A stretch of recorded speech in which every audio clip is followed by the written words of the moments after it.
Tout est plus calme aujourd'hui dans ce PMU. La raison, aucune course hippique n'est organisée dans toute la France. Un gros manque à gagner pour le gérant. Là, par exemple, à cette heure-ci, j'aurai une quinzaine de personnes assises pour les paris, en train de parier sur cette borne que j'ai dû fermer.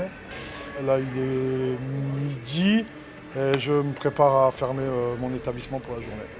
Je pense que c'est autour de 4 000 € de chiffre d'affaires PMU qui s'envole aujourd'hui. Les paris hippiques font vivre toute la filière.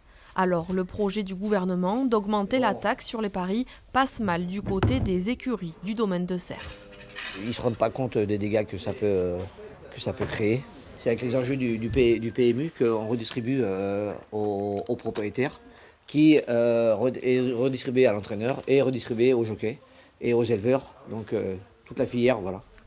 David est l'un des seuls entraîneurs présents aujourd'hui. Tous les autres manifestent à Paris. Il aurait voulu y être et a dû rester pour travailler. C'est un métier dur et c'est pour ça qu'on n'a pas envie justement qu'on nous réduise les salaires, tout simplement. L'inquiétude touche les 300 salariés de l'hippodrome de Pau. La saison n'a pas commencé, mais ici, au centre d'entraînement, les chevaux sont travaillés toute l'année. Jean Broucker en est le directeur et alerte sur la fragilité du système économique hippique. Pau est un hippodrome phare qui fonctionne bien, mais il y a 235 hippodromes. Il y a plus de 80% de ces hippodromes qui sont déficitaires. Donc on est un système mutualiste.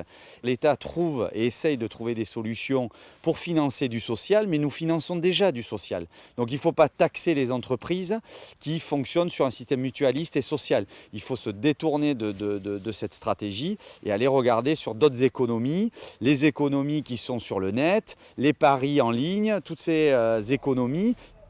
Un projet contesté est toujours en discussion du côté du Parlement.